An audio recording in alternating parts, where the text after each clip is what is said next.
Assalamualaikum. Waalaikumsalam. Oke, selamat pagi semuanya. Pagi. Oke, gimana kabarnya hari ini, sehat? Sehat. Oke, alhamdulillah ya, sehat. Hari ini ada yang nggak masuk? Semua. Masuk semua ya. Ini udah pada sarapan belum ya? Udah. Oke, berarti kalau udah perutnya udah diisi, berarti udah siap ya buat belajar. Tapi seperti biasa, sebelum belajar, alangkah baiknya kita berdoa dulu ya. Silakan ketua kelasnya Brian untuk memimpin berdoa. Sebelum belajar, mari kita berdoa. Berdoa dimulai.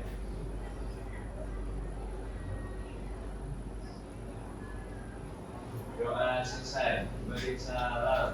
Assalamualaikum warahmatullahi wabarakatuh. Waalaikumsalam warahmatullahi wabarakatuh.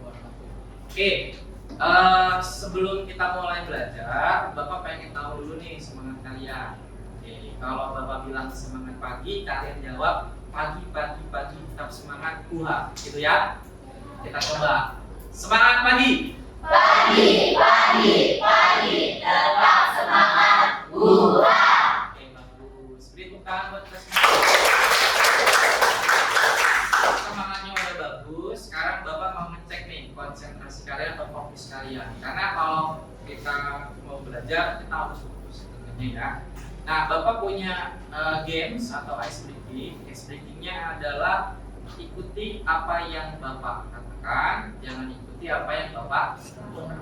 Gitu ya. Instruksi itu Bapak ulang sekali lagi. Instruksinya adalah ikuti apa yang Bapak katakan, jangan ikuti apa yang Bapak lakukan. Oke, siap? Oke, kita mulai ya.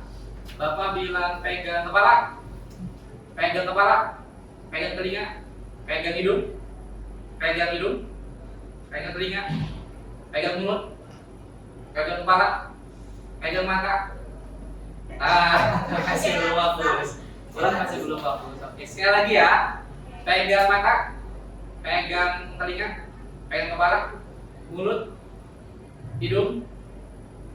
Oke, semuanya udah fokus berarti ya. Kita beri pause dulu bersama. Oke, berarti semuanya sudah fokus. Nah, udah siap belajar. Nah, hari ini kita akan belajar tentang induksi elektromagnetik. Tapi sebelum kita mulai membahas materi ini, Bapak pengen mereview dulu materi yang sudah kita pelajari di pertemuan sebelumnya. Masih ingat di pertemuan sebelumnya kita belajar tentang apa? Magnetannya. Oke, kita berbicara tentang magnetan. Berarti kita berbicara tentang magnet ya. Nah, magnet itu ada yang tahu? Masih ingat? Ada berapa kutub? Ada kutub? Nah, suatu magnet itu disusun atau tersusun atas apa? Magnet elemen. Jadi kalau magnet kita lihat secara mikroskopis itu magnet itu tersusun atas magnet elemental, gitu ya. Nah, terus ada yang masih ingat nggak kalau misalkan magnet kalau kutubnya sama kita dekatkan interaksinya gimana? Kalau misalkan utara dengan selatan, berarti dapat disimpulkan kalau yang sesama jenis interaksinya, kalau yang berlawanan jenis. Oke, bagus. Nah, sekarang Bapak juga mau nanya nih, masih ingat nggak tentang percobaan Oersted? Masih ingat? Masih. Gimana tuh percobaannya? Oke, jika ada kawat dari arus listrik ya, dari arus listrik, maka di sekitarnya akan muncul yang namanya medan magnet. Nah, percobaan Oersted itu juga bisa dikatakan sebagai penemuan induksi magnet. Kenapa demikian? Karena dari arus listrik bisa menimbulkan medan magnet, gitu ya. Berarti kan dapat disimpulkan artinya bahwasanya arus listrik itu bisa menghasilkan medan magnet. Nah, sekarang pertanyaannya adalah bisa nggak dibalik? Gitu. Dibaliknya gimana, Pak? Dibalik kalau misalkan berlaku nggak kalau arus listrik itu bisa dihasilkan oleh magnet? Kira-kira bisa nggak? Bisa. Oke, kita simpan dulu ya jawabannya ya. Menurut kalian bisa, nanti kita buktikan dan itu akan terjawab setelah kita belajar hari ini. Ya, pertanyaan yang pertama. Sekarang Bapak juga punya pertanyaan berikutnya. Biasanya kita kalau mau memindahkan energi listrik dari satu titik ke titik yang lain biasanya pakai apa? Kabel ya. Pertanyaan berikutnya adalah apakah bisa kita memindahkan energi listrik tanpa menggunakan kabel? Bisa nggak? Bisa. Oke. Nah, kalau bisa, mungkin di sini Bapak bawa alat, ya. Alatnya di sini namanya, ada yang tahu? Ini apa namanya? Power bank ya. Ini namanya power bank. Tapi power banknya di sini istimewa. Kenapa istimewa? Karena dia bisa ngecas atau ngisi baterai di handphone kalian tanpa harus menggunakan kabel. Nah, ada yang udah pernah nyoba ini? Belum? Oke, ada yang udah ya? Nah, mungkin Alika bisa bantu Bapak untuk mendemonstrasikan alat ini. Kita coba ya. Biar yang lain itu yang belum pernah bisa melihat gitu ya.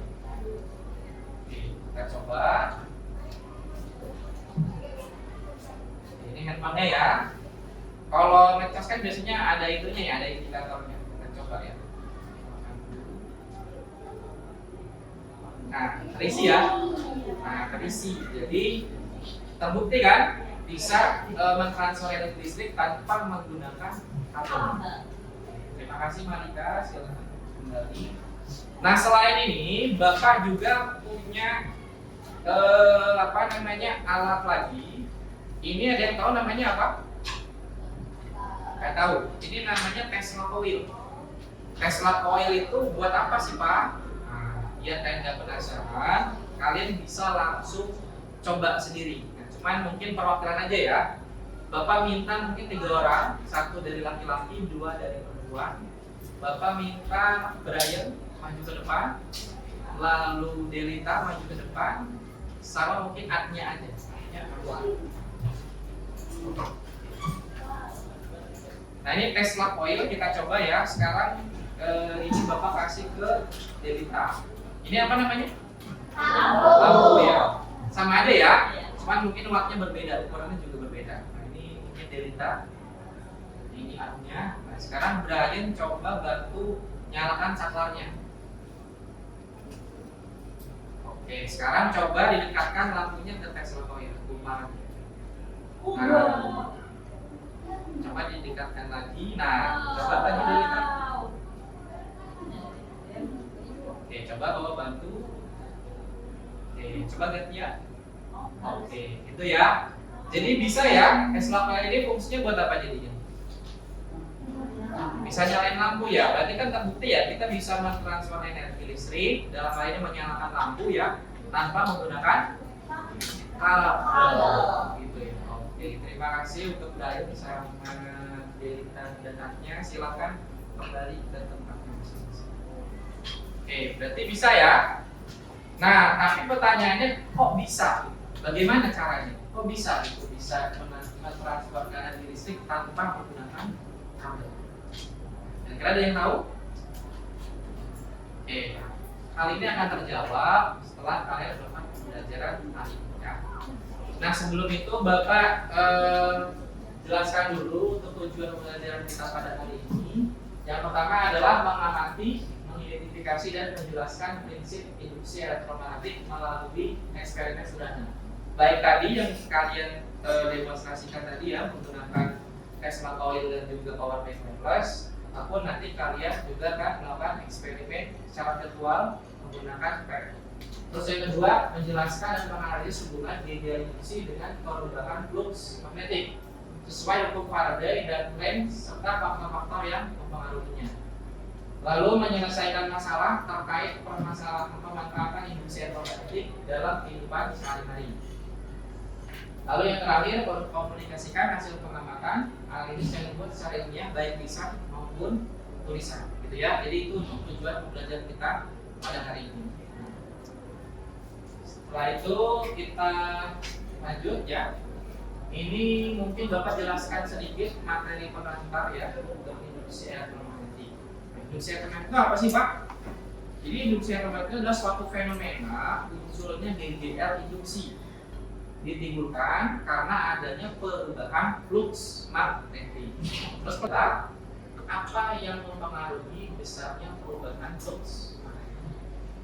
Kira-kira apa? Nah, ini akan kalian coba kalian coba cari jawabannya dengan cara kita melakukan eksperimen virtual, gitu ya. Jadi kita eksperimennya pakai pen. Nah, di sini Bapak sudah siapkan untuk LKM-nya atau lembar kerja muridnya di sini. Nah, di minggu atau di pertemuan sebelumnya Bapak sudah memberikan tes diagnostik ya. Nah, di mana Bapak sudah membagi kelompok-kelompoknya berdasarkan hasil tes tersebut. Di sini kelompoknya sudah dibuat, sudah ya, sudah sesuai. Oke, kalau sudah, di sini Bapak akan berikan untuk LKM-nya untuk masing-masing kelompok ya. Ini untuk kelompoknya aja. Kelompok Kamis, kelompoknya Delita, satu lagi kelompoknya Dan. Silakan seperti biasa diisi dulu identitasnya, mulai dari kelompok, nama kelompoknya dan juga kelas. Jangan lupa diisi. Sambil temennya mengisi, kalian bisa langsung coba ke eksperimen pad-nya dengan cara buka barcode-nya ya. Di LKM ada barcode, silakan kalian bisa scan barcode-nya. Ya. Nanti kalau sudah akan muncul tampilan seperti ini ya. Nah, kalian langsung aja pilih yang dua kumparan. Oke. Ada yang dua kumparan atau dua lilitan ya, sama ada yang 4 lilitan. Jangan lupa di sini kalian checklist voltmeternya. Sudah? Kalau sudah, nanti kalian coba, ini kan magnet ya. Nanti di percobaan pertama di situ kalian coba untuk yang dua lilitan, kalian masukkan magnetnya secara pertama dalam kondisi dia magnetnya. Lalu kalian amati lampu sama voltmeternya. Apa yang terjadi pada lampu sama voltmeter? Nanti silakan kalian tulis di tabel percobaan. Lalu digerakkan secara pelan. Nah, apa yang terjadi ke lampu sama voltmeter? Silakan kalian catat juga hasilnya. Setelah itu kalian coba secara cepat memasukkan magnetnya. Masukkan dan mengeluarkan magnetnya seperti ini secara cepat. Kalian amati lampu sama voltmeternya apa ini. Kalau udah, nanti kalian ganti ke yang 4 kumparan. Silakan kalian coba. Itu yang 4 kumparan. Langkah-langkahnya sama seperti yang sebelumnya. Gimana? Ada yang masih bingung?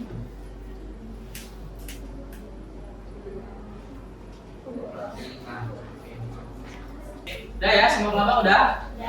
Udah, oke. Kalau udah, silakan nanti beberapa kelompok untuk mengasihkan hasil diskusinya.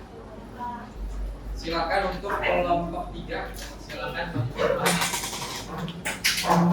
Yang lain silakan diperhatikan, siapkan juga pertanyaannya ya. Assalamualaikum warahmatullahi wabarakatuh. Waalaikumsalam warahmatullahi wabarakatuh. Yang terhormat Bapak Ubed Aliska dan teman-teman yang saya cintai. Dari meja kami di sini kami akan mempresentasikan hasil diskusi kami tentang materi induksi elektromagnetik. Sebelumnya, izinkan kami memperkenalkan diri. Saya Ulan Saputri. Saya Adesa. Saya Zanti Rendandi. Saya Hausa Tuliana. Saya Muhammad Rizky. Langsung saja kita akan menjelaskan hasil diskusi kami mengenai percobaan pertama.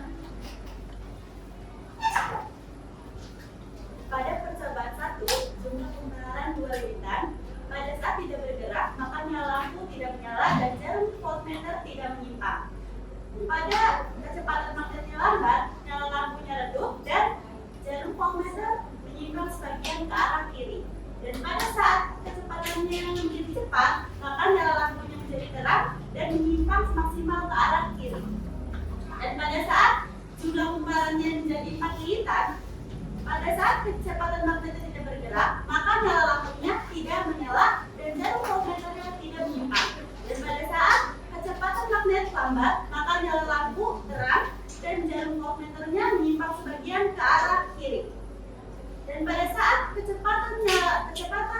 magnetnya kita lakukan dengan cepat, maka nyala lampunya sangat terang dan menyimpang maksimal ke arah kiri. Di sini saya akan menjelaskan kesimpulan dari percobaan 1 dan percobaan kedua. Kami dapat menyimpulkan bahwa medan magnet dapat menghasilkan arus listrik dan sebaliknya. Untuk problem kasus power bank wireless dan Tesla coil berhubungan dengan konsep fisika induksi elektromagnetik, yaitu transfer energi listrik dapat memanfaatkan medan magnet.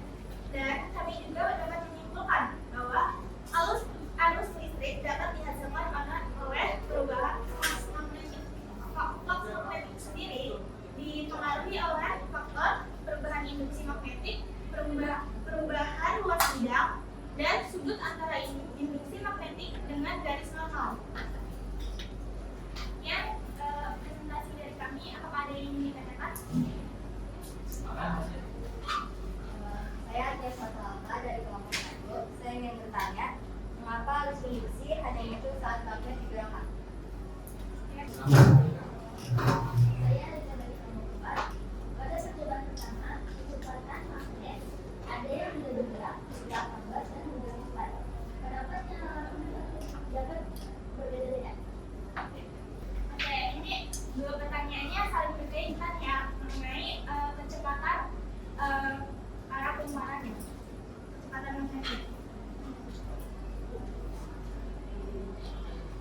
Salah satu faktor besar arus listrik lampu pada induksi elektromagnetik seperti percobaan 1 adalah perubahan flux magnetik, yaitu ukuran atau jumlah medan magnet yang melewati luas penampang tertentu. Pada hal ini kumparan kawat, sehingga jika kecepatan atau perubahan flux magnetik semakin besar, maka arus listrik yang dihasilkan lebih besar. Gitu. Sudah ada jawab? Ya, tanya Alika. Ya, silakan. Pertanyaan yang pas yaitu apa faktor yang mempengaruhi arus listrik? Faktor yang mempengaruhi yang paling besar adalah perubahan flux magnetik. Flux magnetik sendiri dipengaruhi oleh perubahan induksi magnetik, perubahan luas bidang, dan sudut antara induksi magnetik dengan garis normal. Ini itu saja dari kelompok kami. Kurang lebihnya mohon maaf. Wassalamualaikum warahmatullahi wabarakatuh.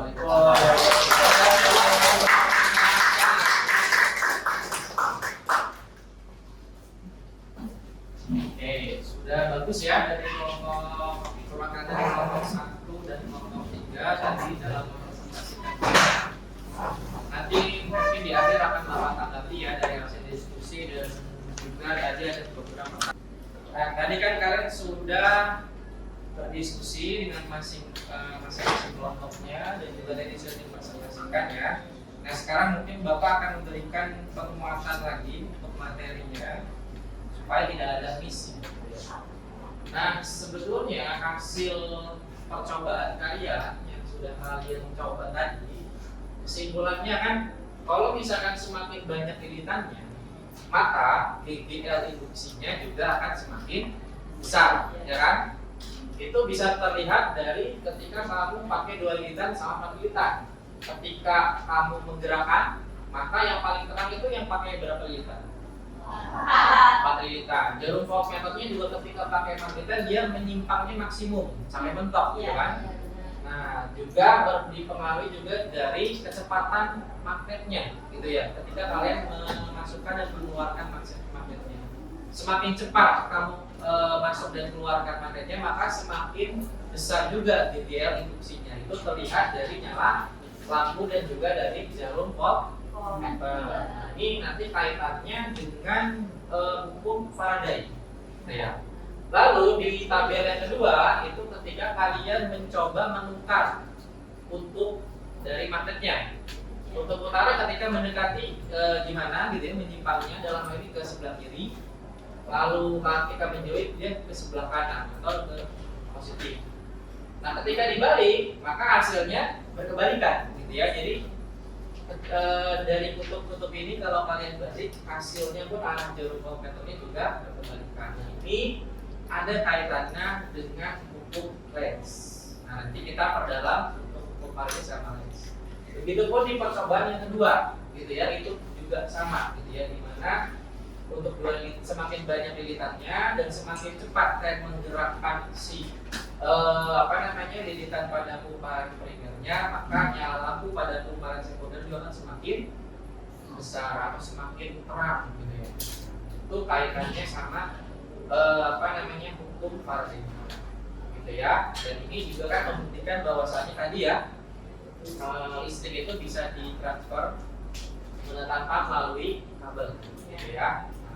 Sekarang kita coba bahas hukum Faraday itu seperti apa. Nah ini ya hukum Faraday. Jadi hukum Faraday itu kan intinya adalah besar gear induksi yang timbul dalam suatu rangkaian sama dengan laju perubahan flux magnet yang terjadi pada rangkaian tersebut.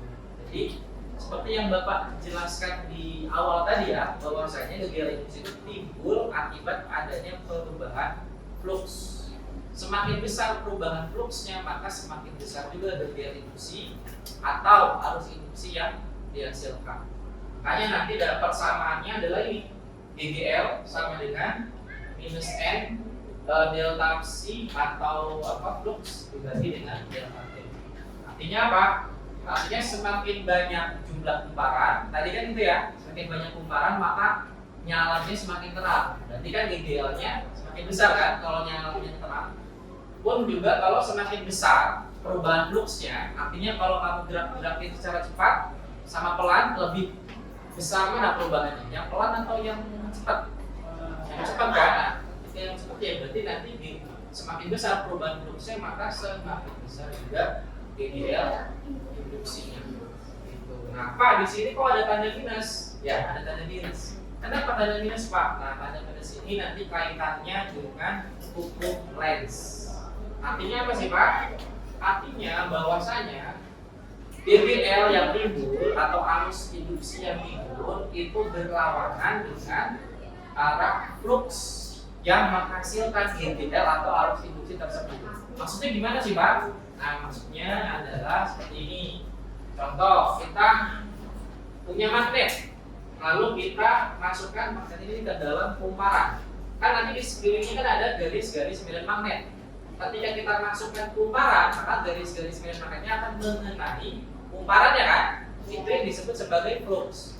Nanti hasil flux ini nanti akan menghasilkan yang tadi namanya GGL induksi atau arus induksi. Nah, dari arus induksi itu akan muncul lagi yang namanya medan magnet seperti yang percobaan offset kemarin tuh yang sudah kita bahas di awal. Kalau ada arus, maka akan muncul medan magnet. Nanti di sini akan muncul medan magnet, tapi medan magnetnya itu arahnya itu berlawanan dengan arah magnet atau flux yang menghasilkan GGL atau arus induksi yang tadi. Jadi saling berbalikan. Ini arah medan magnet atau flux yang dari magnet, ini arah medan magnet yang dihasilkan dari arus induksi. Nah, makanya ketika kalau misalkan kita masukkan magnet yang ke dalam kumparan, maka akan seperti susah untuk memasukkannya, kayak ada dorongan yang melawan kita untuk memasukkan magnetnya ke dalam kumparan. Kenapa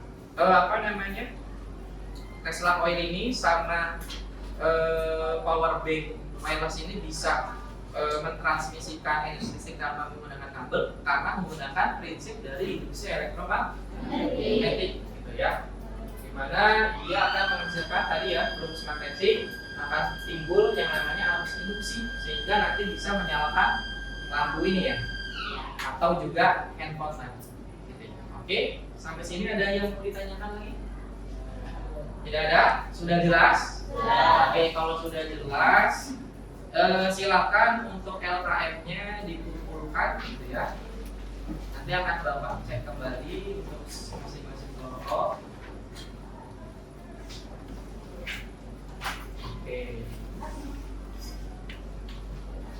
Oke, semua udah ya? Udah dikumpulkan semua ini? Oke, kalau sudah, biar kita bisa tahu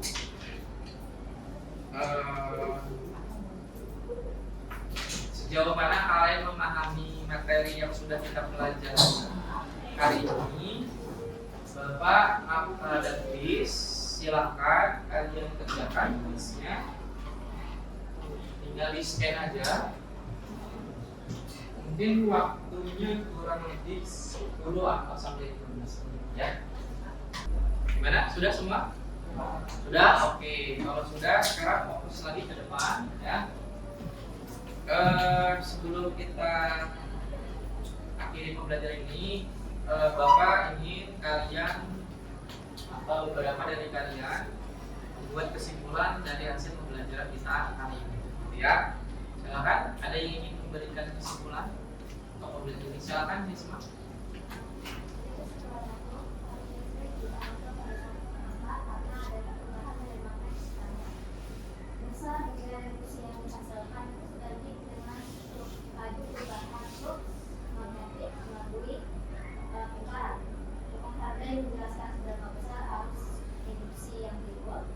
Sedangkan untuk les menjelaskan arah arus induksi yang untuk sebagai reaksi terhadap perubahan medan magnet. Keduanya saling berhubungan dalam pengembangan industri elektromagnet dan merupakan konsep penting dalam fisika yang menjelaskan hubungan antara listrik dan magnet. Oke, ini Bapak koreksi sedikit ya. Yang hukum Faraday tadi GGL induksi ya, walaupun GGL induksi dengan arus induksi itu saling berkaitan satu dengan yang lain, tapi lebih yang disorot itu di hukum Faraday itu lebih ke GGL-nya ya. GGL itu sama halnya seperti tegangan listrik, gitu ya. Oke, ada lagi yang mau memberikan kesimpulan? Pulang, silakan pulang.